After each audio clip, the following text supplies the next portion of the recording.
All right, line A6, we are in learning task 4B at this point. We've gone through the very simple basic parts of all of our transistors, just what they are, talked about cutoff, saturation, values, etc. Now we're going to get into a pile of our calculations. And the first thing that we're going to do is we're going to go start with the concept of biasing and the need for biasing inside of circuits. Then we're going to go into calculating a lot of the other stuff that we are going to go and need to be able to go through.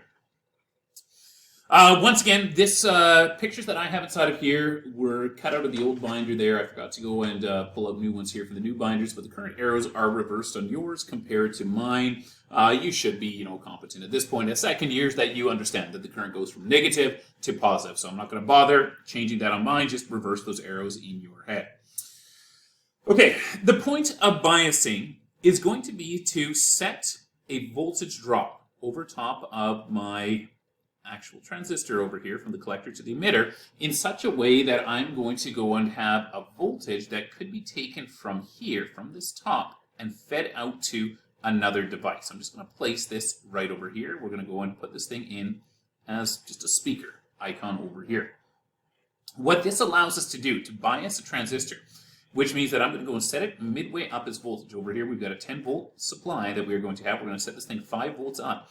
That means that any current that I feed in on this side is going to go and cause an increase in current, which would cause an increase in voltage drop, which would cause this over here to go and drop back down. So we would be able to go and move the voltage that we see over top of this device down.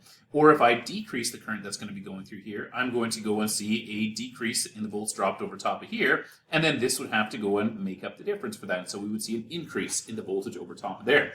What this basically means is that this device that I'm going to have over here, and it's a very simplified version that I have, and we're using a speaker because we're familiar with them, but this device over here is then going to be able to see rises in voltage. It's also going to be able to go and see drops in voltage because it's referencing everything off of this 5-volt line.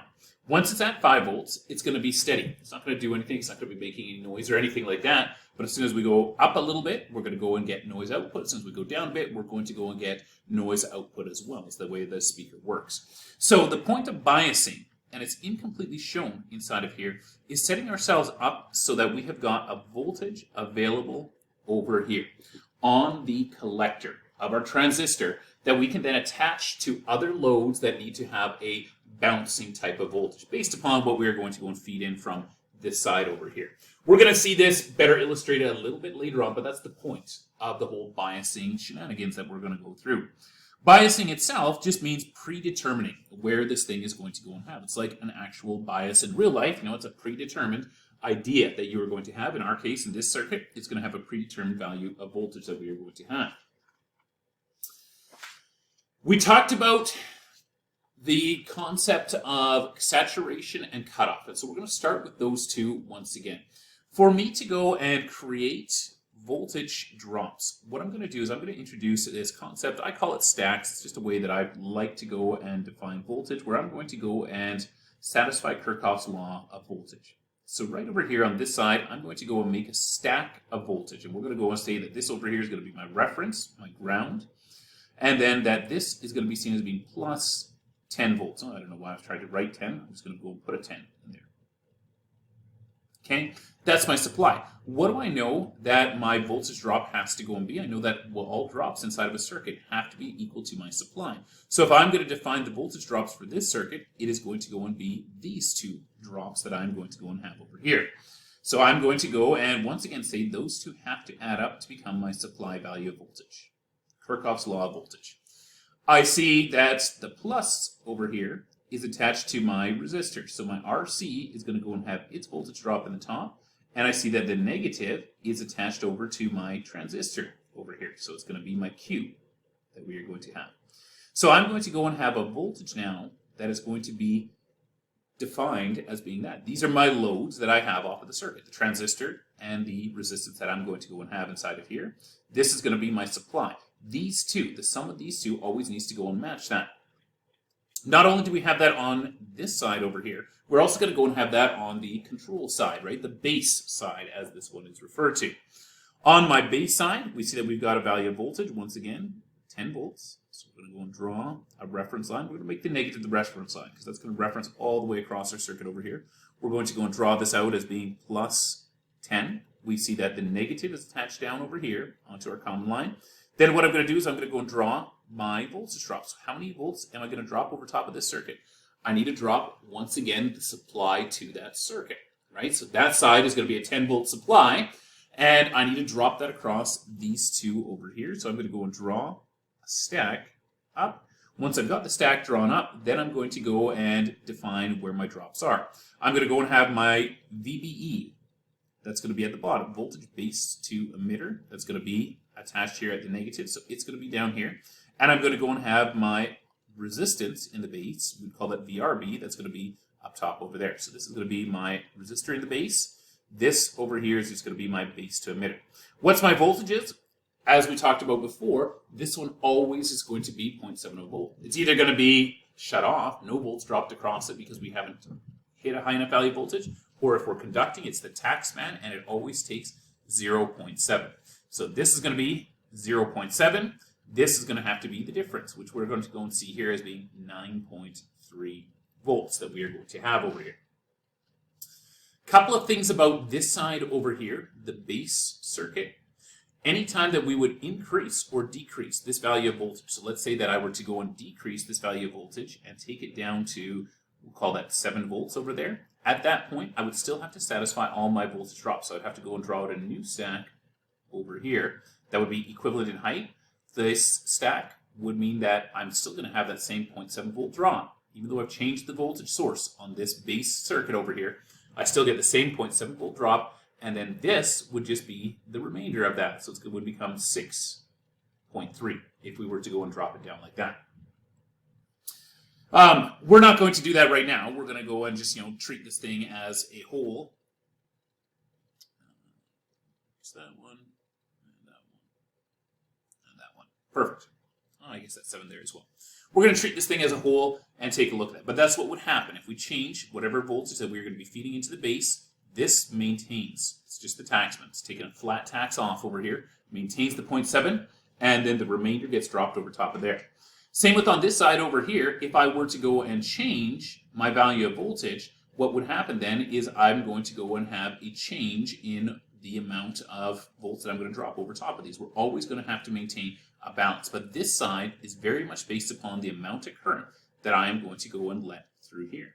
Because the amount of current that I let through there is going to go and determine the voltage that I'm going to go and have here, right? V is equal to I times R. And if V is equal to I times R over there, the amount of current going through that resistor is going to determine that value of voltage, which would mean that the remaining voltage would have to then be dropped by my transistor itself over there. Okay. This procedure is known as biasing. Let's go through the actual steps that are used in determining this one. What do we know is always going to go and happen inside of a transistor circuit when we go and connect it so that we're going to have current flow? Well, the one thing that we can be guaranteed of is taxes, right? Few things in life that you can be guaranteed of besides death and taxes. Here's the tax. We are guaranteed that 0.7 volts. So we're going to start with that 0.7 volts that we are going to have over there. And then we are going to go and drop the remaining value of voltage that I have on my base side over top of my base resistor. That's what happens over here to go and set up my circuit over here. Now, what are we trying to do? We are trying to go and bias so that we're going to be at a 5 volts over here. In order to go and bias us to be at 5 volts over there, we would have to know something about what our target is going to go and be. Our target is going to go and set this. The way that they're going about this inside of the book is backwards. Trust me. I've been in the industry. I have created these circuits. I know that this is the backward. This is the last thing that we are going to go and do because that is ultimately what is going to go and control what is happening back over here. What we need to start with is we need to start with by saying, what's the maximum amount of current that I could go and place through here. And so I do calculations off of that. They don't cover that in the book. We're not going to do that in their book here right now. But we are going to go and start by trying to figure out what is our value of collector resistance that I'm going to go and have here. If I've got my collector resistance, then I can work my way backwards to the other side. So my collector resistance is actually given in this example as being 10 ohms. Your drawing in your book is a little bit different than mine, but we start with that over there. So this is going to be 10 ohms. If I want to go and drop 5 volts over top of 10 ohms, I need to find the current. So I is equal to my E over top of R. I'm looking for 5 volts. I'm looking for 5 volts over top of 10 ohms that I'm going to go and have. So I am going to go and say 5 over top of 10 equals 2.5, or 500 milliamps. So that's our next step in there. We've now got our current delivered, our current determined, which is going to be 500 milliamperes. Okay. That 500 milliamperes is going to go and give me a 5 volt drop over here. By default, by Kirchhoff's law of voltage, this thing would then have to be taking the other 5 volts, right? We have to drop all of our volts over top of the circuit. That's really what this is doing. A transistor is nothing more than a variable resistor inside of our circuit. That's an electronically controlled variable resistance we're going to have. Now, if we're getting 500 milliamps on this side over here, then what we would need to have is we would need to have a smaller amount of base current that we would have flowing up through this junction, right? Because we know that my collector to emitter current is going to be determined off of my beta that I'm going to go and have, right? IC, my collector current, is equal to my IB, my base current, multiplied by my beta, or my gain of my transistor. Anytime that a gain is not given to us for a transistor, we go with the assumption that our gain is going to be 100. We'll put that beta in, so our beta is going to be 100 over here. We're going to place that into this formula over here, so I know that something times 100 is going to be equal to my collector current. We've already determined the collector current as being 500 milliamps. So 500 is equal to my IB times 100. I'm just going to divide 100 out of both sides. That removes it from this side of the equation over here. So erase that, put it over onto this side. 500 divided by 100 gets me down to a value of 5 that we would have. So my base must be 5 milliamps. We were talking about milliamps over here, by the way. So we've got 5 milliamps that is now going to be my base value of current that I need to go and place through here. How many volts do I need to go and drop across this resistor? I need to go and drop 9.3 volts, right? We determined that off the fact that we have 10 volts. We're taxing it at 0.7, so we need to drop the remainder, 9.3 volts, over here. What value of resistance would I need to drop 9.3 volts when I've got a current of 5 milliamps? Well, we're just going to go back into our Ohm's law and say that R is equal to E over top of I. So I'm going to go and take 9.3 volts, 9.3, and I'm going to divide it by 5 milliamps. When you take 9.3 volts and divide it by 5 milliamps, you should end up with, let's pull up our calculator here,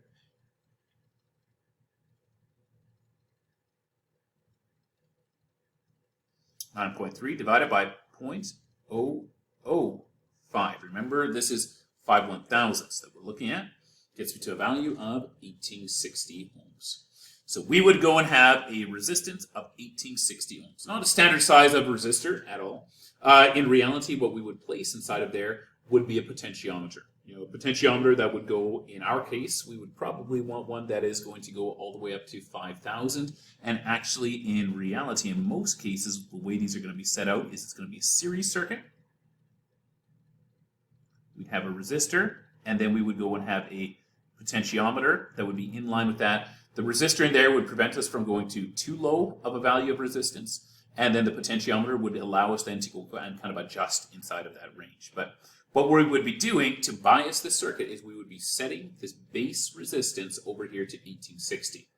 Okay, going through this thing once more just from the top. In short form, what we would need to do in order to go and properly bias a circuit is we would have to start with our load resistance that we would have. Once we know what the load resistance is over there, we would then go and say what value of voltage do I want to go and drop over top of that so that I'm going to be at my biased voltage. In this case, 5 volts. Once we know the amount of volts we want to drop over top of that and the resistance together, we create the amount of current. Once we have that amount of collector current, we then take that over to our emitter side over here, where we are then going to go and figure out our emitter current. Once we know our emitter current, we then take that emitter current with the voltage that I have to drop over my base resistor. How do I know the base resistor voltage? Well, I do that off of the taxing that I'm going to take off this base to emitter. So I find that value of voltage that I need to drop over top of my base resistor, the amount of current through it, and then finally, at the very end of that, I set my base value of resistance. Honestly, this is the way that, practically speaking, you go about it. Now, the math that's inside of the book there, they just kind of jump around. They talk about the, connections between all of these ones, and they show that you can go and calculate your base current off of 9.3. But they're starting with a base current of 9.3, with a base current of 5 milliamps and working their way across to the other side. In the trade, this is going to be our target. So we start at our target and we work our way backwards out so that we can go and hit it. Last thing that I want to go and take a look at would just be the amount of emitter current that I would need to go and have inside of here. If I've got 500 milliamps of current that is going to be flowing up and through here, and if I've also got 5 milliamps of current that is going to be flowing up and through here, opposite directions to my drawing over there, that would mean both those currents are entering into that node, which means that this emitter over here would be at 505 milliamps. Okay, straightforward enough. Start with your target, work your way backwards through that one. Just reference those steps, write them down, just once or twice review the steps that you're able to go and do that. Let's talk about actual calculations then when we have got a common emitter circuit calculations. Common emitter is going to be the very most common method that we would utilize for one of these. And that's where we are going to go and attach one single voltage source. Everything that we dealt with so far has had two separate voltage sources. Now we have got just that single voltage source that we are going to go and place inside of there. Okay.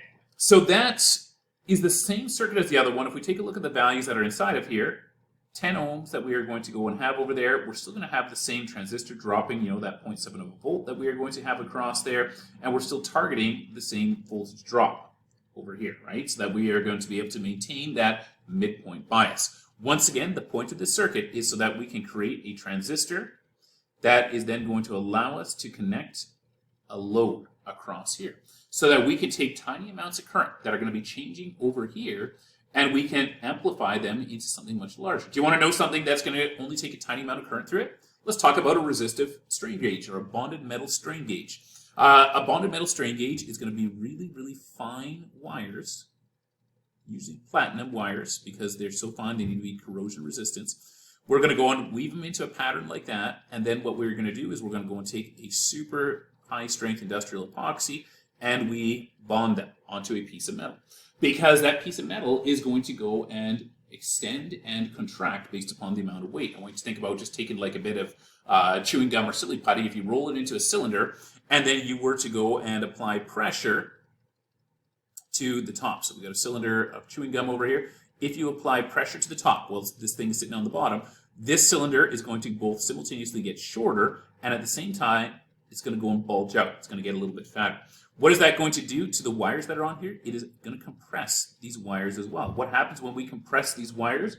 Well, they are going to go and see their length going down, and simultaneously, they're going to be getting fatter, just like that cylinder. They're little tiny cylinders that are getting squished down. They're going to get a little bit fatter, so their CMA is going to be going back up over here.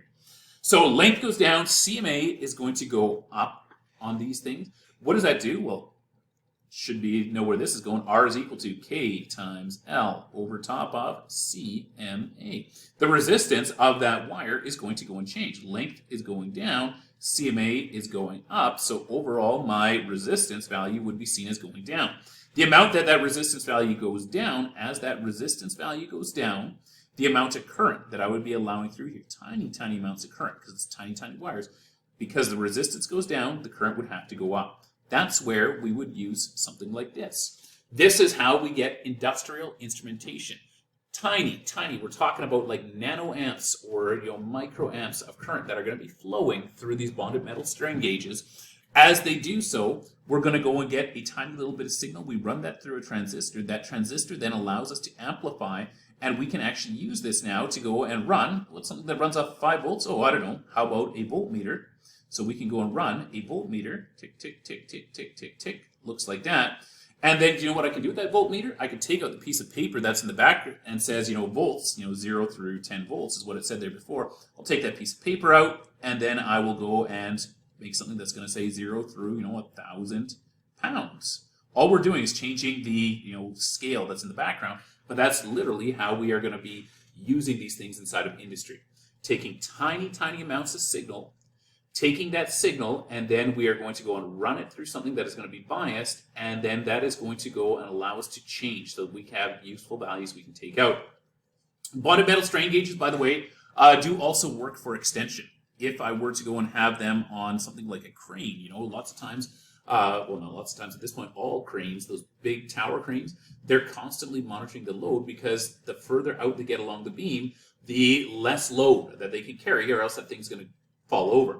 So what they will do in those tower cranes is they will have one of these that's going to be attached to the block and tackle. So all the load gets picked up by that. Basically, the heavier the load, the more that this thing is going to stretch out. As this thing stretches out, all of these things are going to go and reverse, right? My L would be going up, CMA would be going down, and so we would see that that would change us over here as well. CMA goes down, L goes up. My overall resistance would be seen as going up, and my overall amount of current would be going down. That's why we bias this thing in the middle, so that if I wanted to, I could go and figure out either pressures, or I could go and figure out strains that I'm going to have off of it. Now, a load cell is obviously going to be far more complicated than this. We have to go and have temperature compensation for materials change. We're going to go and set these up inside of an actual Wheatstone bridge being a term we use with resistances. But that's where and why we need to go and have these transistors inside of our industry. They take what would be a really, really small and weak signal. We can't go with a large signal, but a really small and weak signal, and they're able to go and take that signal and change it to a much larger signal that we can read and utilize. Looking at my common emitter that I have on here, that common emitter is going to, once again, start by taxing. Right? If I take a look, I'm still going to go and have two stacks of voltage that I'm going to have to go and satisfy. If I take a look, I've got my source over here that is going to be 10 volts. And if I connect this down here, this is going to be my negative line over here. Okay, we're just going to make that negative. We're going to make that positive. We're then going to go and draw this stack over here. This stack over here is going to go and represent my voltage drops that I'm going to go and have in my collector circuit. We call that one the collector circuit because any current that flows through here is going out through that collector up top there. So this is my collector circuit. We have got current that is going to circulate through that thing. It's going to be made up of two voltage drops. What are my two voltage drops? Well, I see attached to the negative, literally, I've got the transistor attached to the negative. And attached to the positive, I have got the resistance in my collector. So that's going to be that set of voltage drops over there. And then my last stack is going to be tied off of here, and that's going to be this current path. Okay, we're just going to trace out that current path over there. Once we've got that current path traced out, we can then go and figure out what my voltage drops are. It's going to have the base to emitter, and it's going to go and have my base resistance. That's the two drops that we see inside of that one. We know that this one is going to be 0.7 volts, 0.7 volts base to emitter, and we know that therefore the rest of this is going to be my resistor of the base. It's going to be dropping the rest of the volts. That's the way that we view these ones when we are doing our calculations. This voltage over here is not going to go and change. It's a fixed value because it's compensating for the whatever the rest of the voltage is after we do our taxing, our 0.7 volts. But if I change my resistance, what it will allow me to change is the amount of current that goes through here. If I drop my value of resistance, then my base current is going to go up. We're going to draw this now as just so resistance in the base, if that's going to go down, then it is going to go and have my IB that is going to go up. My base current that's going to go up. If my base current goes up, according to the way a transistor acts with my beta, my IC should also be going up, my collector current. And if my collector current goes up, I see that my collector current goes through this resistor over here. So if I have got V is equal to I times R, if I've got this current increasing, then therefore this voltage is going to go and increase as well. So now my VRC is going to go and increase. And if VRC increases, that would mean that, so if this part of the stack has to get larger. That would mean that it's going to go and push down this line over here. So my VCE, voltage across, from my collector to emitter, would have to be dropping. If we would go the opposite way, all of these would go and change. Right? If my base resistance were to go up, then my base current would have to go down. We've got a fixed value of voltage. The resistance goes up, the current would go down. If my base current goes down, my collector current would have to go down. If my collector current goes down, going through here, V is equal to I times R, my VRC would also have to go down. And if my VRC is going down over there, that would mean that the VCE, the voltage collector to emitter, the makeup voltage is going to have to go up, right? We have less VRC, which would mean that this line over here is going to have to go back up over here. So my voltage collector to emitter is going to go up. Wait a flippin' minute. What do we have happening right over there? I don't know. You probably don't know. You probably don't recognize the significance of what we have just seen over there. What type of a circuit do we have over here? We have got DC. Okay, that is as DC as it gets over there. What do we have over here? Well, this line, see this line, how it started out over here? Right there, right? You see that the blue line started right there. Do you see that? You have to see that right now that we've got the blue line starting right over there. The blue line started over there. It dropped down. Then the blue line went up. And now the blue line, we can take that thing back down. What are we able to generate off of this? Oh my goodness, would you take a look at that? We can generate an AC signal off of that inside of a DC circuit. This is super handy that we can go and take a DC circuit, bias that thing at the center, and then any signal that comes out of that is going to be seen as being AC. It's just rising or it's going to be falling from there. Fantastic. It is absolutely fantastic. Okay, we've got another set of calculations we've got to go and do, though. We're going to talk about calculating for saturation. Why would we want to calculate for saturation? Well, if we go into saturation, saturation is going to be the max amount of current that would be flowing through this thing over here, which would mean that I would get maximum amount of volts that I would drop across here. This is basically what we would refer to as transistor switching over here. So what we were looking at before was biasing, so we could go and take small signals, move them up and down. We could get an analog type of output out of it. This is really where we want to have that transistor that is going to have for my load over here, VRC. We want to see either nothing happening on VRC, or we want to see VRC seeing basically the full load, or the full value of voltage, which would be close to my supply amount of voltage. So when we are doing this, what we're figuring out is we are going to work our way backwards through the circuit, following the same steps as before, all the way back to this base resistance over here. We want to figure out what we would need to go and drive through here in order to go and send this thing into a fully on position.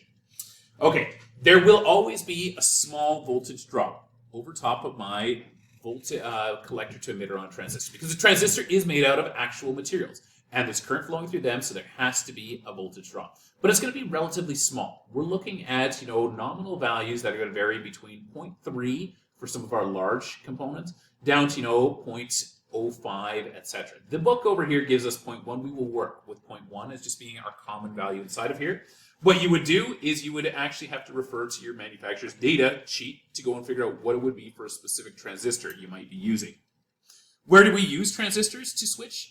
All over the place inside of solid-state electronics. PLCs, programmable logic controllers, are a massive, massive use of our transistors, because we can turn these things on and off with small signals coming from the computer brain. So we're going to just pretend like this is inside of a PLC, and what we're trying to do over here, we've got this as a terminal, and this is going to be a load somewhere outside. Really, this would be a connection that we have got a load somewhere out there that we either want to have fully on or fully off. It's just two terminals. Okay. Let's start with our calculation route. What do we know are going to be constants? Well, I know that if I'm going to go and have a transistor that will be biased, and we are biasing it, we're just biasing it for a 0.1 over here, I'm going to go and have fixed amounts of current. I'm also going to have to satisfy all of my Kirchhoff's law of voltage. So we're going to go build out a couple of sets of stacks over here once again. Maybe this is too simplistic for you. Maybe you're like way beyond this. It's kind of a first year method that I use often when determining voltages. It's really handy when you're working with those actual resistive Wheatstone bridges. But We'll work with this one right now. We're going to go and label. This one over here is going to be my source.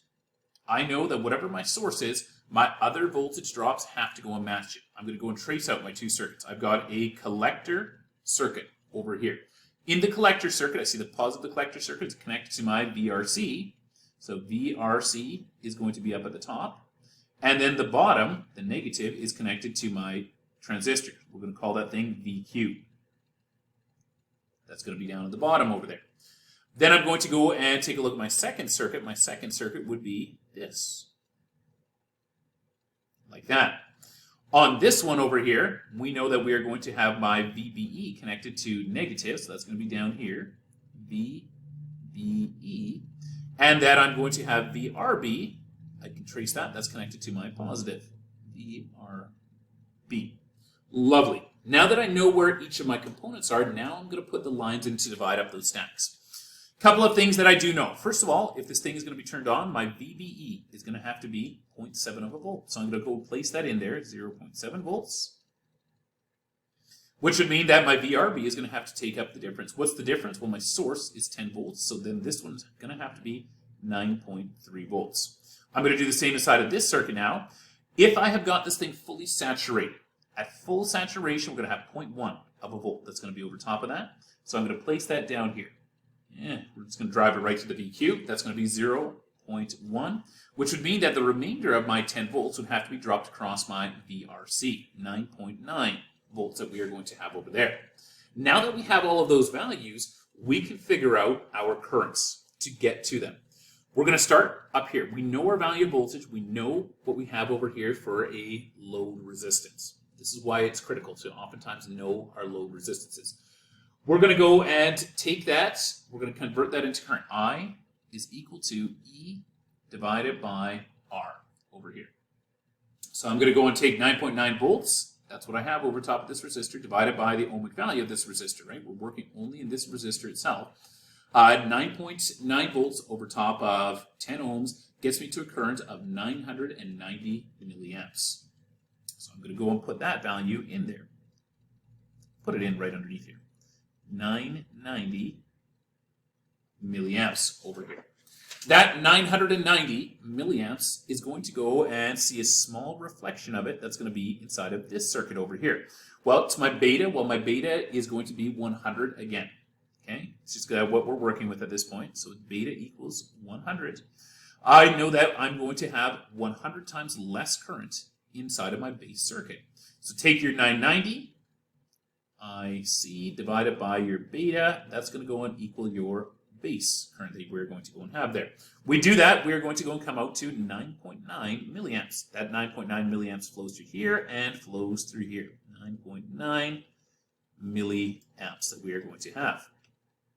Excellent. Now that we got the 9.9 milliamps, oh no, that's tragedy. Okay, hold on.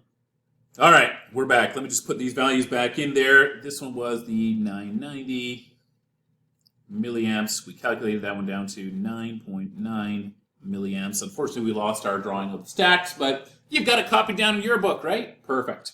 All right, so we got this 9.9 milliamps. That's where we're down to here right now. We know that we have to drop 9.3 volts over here because we've already dropped that 0.7. We taxed the base over here at 0.7, so we're just dropping the remainder on there. The last thing that we need to do is going to be figure out my value of resistance. R is equal to E over top of I.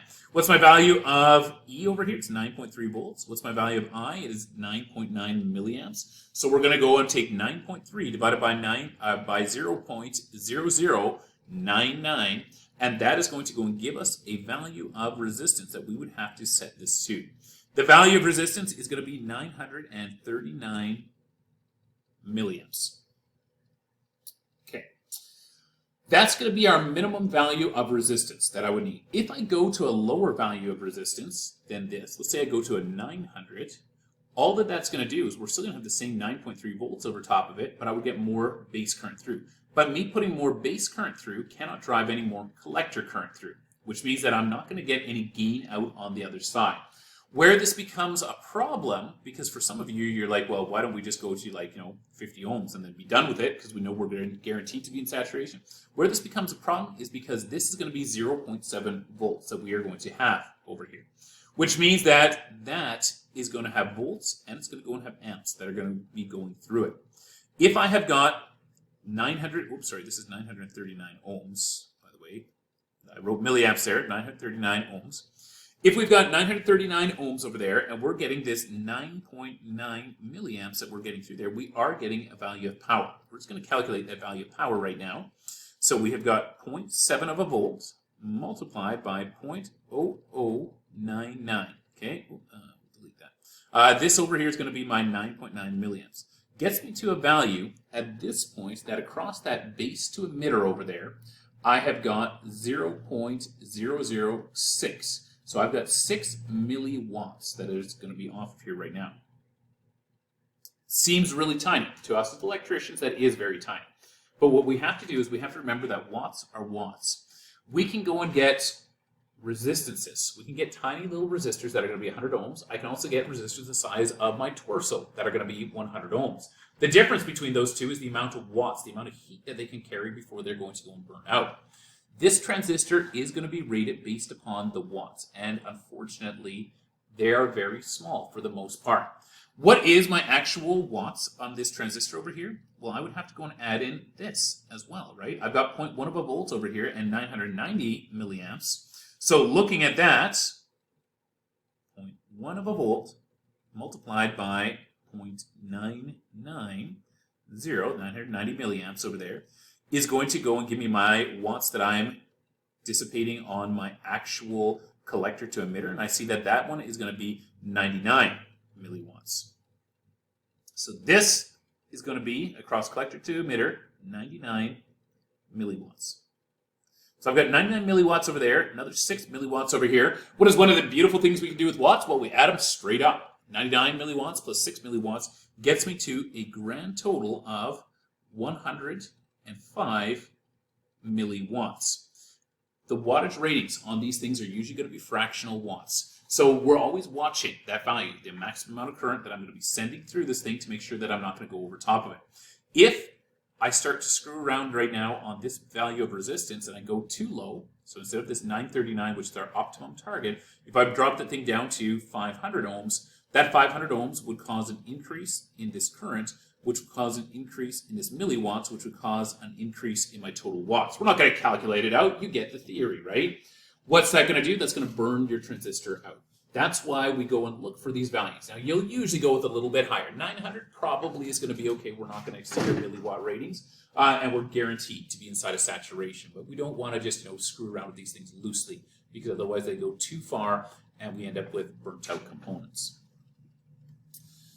All right, let's talk about transistor ratings, and then we're going to go and take a look at a data sheet, and then after that we're going to go into a couple more circuits where we are going to go and start cascading these together, and then we're going to do an AC amplifier and some DC biasing. Yes, there's much to cover when it comes to transistors. Okay, we will do this data sheet, and then after that we will move into another video. All right. So this is your data sheet. You're going to have it much bigger inside of your binders than what I have it over here on this screen. But I'll just highlight some stuff, and you're going to have to look at those values inside of your binder to go and understand what they are. What we are going to have is different classes. We do have small signal, which are going to go and take small values of current, and they're going to amplify them. Those are the ones that we would use on our instrumentation, the strain gauges, the pressure gauges, all that other stuff that's going to be tiny amounts of movement that are giving us readings that we use for our systems. We're also going to go and have power, which are also going to be considered to be low frequency. By the way, most of our low frequency is anything underneath 400 hertz. We work in the low frequency end. You've got to remember that we've got lots of stuff out there that's operating at like mega and gigahertz and stuff like that, right? We do have power low frequency. If it's over a watt, it's considered to be a power type. Remember how we just did that calculation and we said that most of these are going to be fractional watts that they're going to be able to put out. We're going to have high frequency ones. High frequency ones are going to be used to create signal that is going to be picked up by communications in most cases. Sometimes high frequency will be used to go and create, frequency drives, but most of our frequency drives are going to be well underneath that 400 hertz. So usually we're just going to use it to go and send out like FM or AM or serial communications that are going to be part of our overall signals inside of an installation.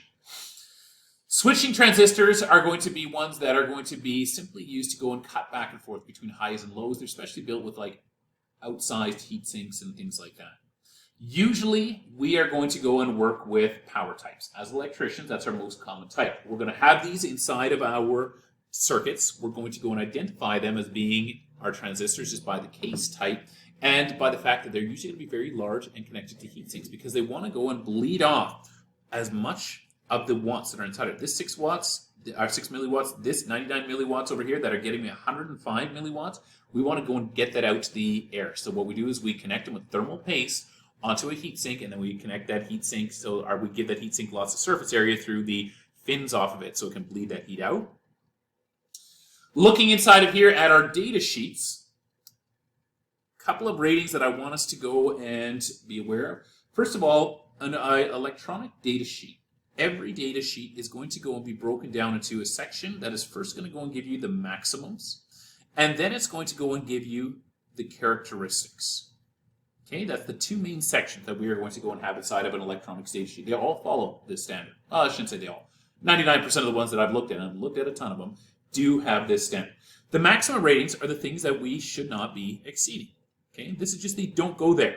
They put it right at the front. So they say, hey, you don't go there. If you exceed these, we're not going to guarantee that this thing is going to go and work. What we're going to see then down here is going to be, this is what we suggest for operating them. We can operate them, really close to the line. We can operate them well within bounds. This is going to be the well within bounds area over here. So let's go through what we have. First of all, there will always be part numbers at the top that are going to go and identify these things. And then I'm going to go and have a couple of nominal ratings over here, as well as just a little bit of information about it. It's telling me that it's an NPN, so I know how to connect it. It is going to go and tell me about, that I'm using for switching in amplifier applications. That's got a fast response, a wide band. In other words, it doesn't lose a lot of frequencies, and good beta linearity. Beta linearity just means that the amplification stays the same across. We treat it as just a single amplification. In reality, small signal compared to large signal will get amplified a little bit different. And at the very top over there, they're going to go and give us the total, kind of ratings for what these things are going to go and be at. 60 to 80 volts, generally speaking, 7.5 amps that we are going to go and have, 115 watts that we are going to be able to carry through these things. Not that it's going to dissipate 115 watts, that's just what we're going to be able to go and carry through. They also give us up top the casing. This is a standard size of casing. TO3 would be necessary if we wanted to go and replace it. Sometimes one manufacturer is going to go out of business, but you can get an equivalence from somebody else, and thankfully they carry the same casing. So you just would have to look for a TO3 replacement. Inside of my next one over here is going to be my maximum rating. So that's the next section over there. We take a look at things like collector, to base voltage that we are going to go and have. The maximum amount that we could place across the collector to emitter. Things like that, and it's all going to be classed off of the model. Okay, each model is going to be a little bit different inside of there. Underneath that, we're then going to go into a power temperature derating curve. The power temperature derating curve just talks about, hey, if we are going to be operating in a high ambient, it's going to be harder for us to get rid of the heat that's inside of this device. So if this device is heating up and it's going to burn itself out, if I then take it and put it inside of a really hot area, it's going to burn itself out faster, so therefore I have to derate. I have to take less current through it. That's what they're showing over here for what we're able to go and get out of this thing. They start all the way up top here on that. That's going to be 120 watts of power dissipation that I can get at a maximum all the way from 0 to 25 degrees. But then once I start going above 25 degrees, we start seeing that this thing is going down. By the time that I get this thing all the way up to 175 degrees, right over there, we see that this thing can only put out 20 watts at maximum. Okay, it's just a deration because we cannot as effectively bleed heat off inside of these. Then the last section over here is just going to go and talk about the actual characteristics. Usually the characteristics are going to be off of two separate things. We'll just only take a look at this one up top over here.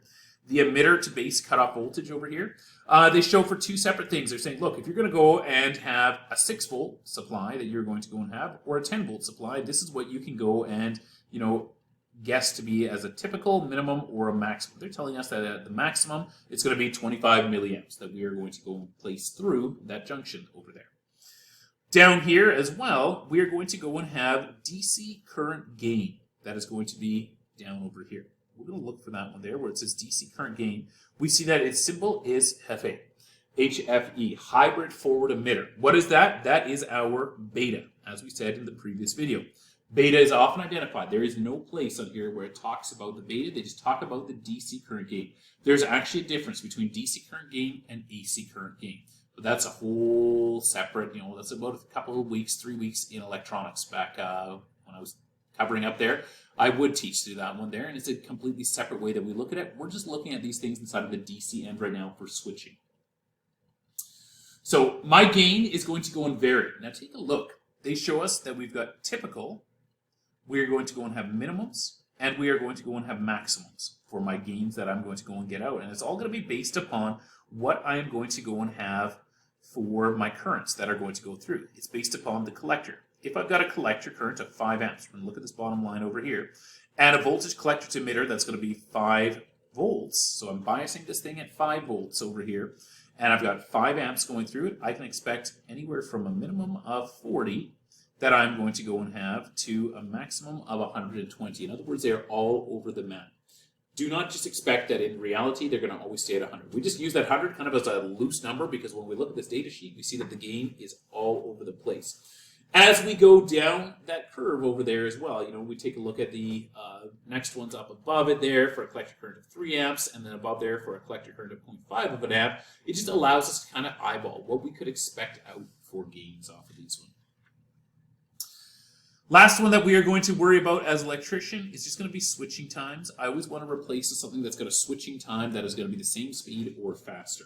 Okay, switching times are going to be dealing with communication speeds. And if I've got something that's slow, remember communications, it's going to be a series of ones and zeros, highs and lows, or in our case, voltage or no voltage that we look at. So if I've got a slow switching time, that slow switching time is not going to allow me to get a good waveform out. By switching time, we're talking about this section over here, the transistor switch itself that we could go and utilize. Over here, we have got a simple transistor switch. We are going to go and use this thing to go and drive a 10 ohm load over here. Okay, so this is where I would have terminals, terminal here and a terminal here, that I could be connecting to my load. We are at this point, by the way, going to be doing something that is called syncing. Syncing is where we are going to be switching our load to ground, right? If we take a look, we see we've got a constant positive to this load, and then on this side here, we are syncing that thing down to ground. You'll cover that in depth inside of third a little bit, and then inside of fourth as well, the syncing and sourcing. But this is the first place that we see it introduced over here. This is the load that we want either to go and have 0 volts over top of it when the transistor is off, or we want to go and have almost full value of voltage, 10 volts over top of it when the transistor is going to be turned on. And the way that we are going to do that is we are going to go and just erase that there. We're going to go and use it just as a switch. You just think about it inside of here as if this thing were an actual switch across there. What we do is when we give this thing a connection down to here, that connection down to there is going to go and tie this thing down to ground. Note how there's no difference between the voltage on my base to emitter. If there is no base to emitter 0.7 volts, will this thing be forward biased? Absolutely not. If it's not forward biased, do we have switching action? Absolutely not. So right there, my base to emitter is going to be at 0 volts. Therefore, it is going to be completely turned on, which means no current is getting through here, which means that there's going to be no volts over top of that, right? V is equal to I times R over here.